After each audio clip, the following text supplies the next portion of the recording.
Integrating ClickUp with Google Docs allows you to enhance your workflow by creating and managing documents directly from ClickUp. Although ClickUp doesn't have a native Google Docs integration, you can use Zapier to automate the connection. Here's how to integrate ClickUp with Google Docs. Sign up for Zapier.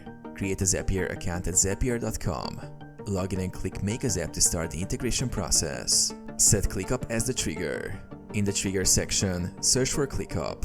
Choose a trigger event, such as new task or task status change.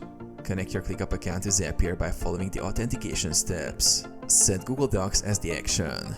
In the Action section, search for Google Docs. Choose the Create Document from Template action.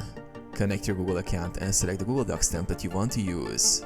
Map fields between ClickUp and Google Docs. Map relevant fields from ClickUp to Google Docs. Customize the template or document layout.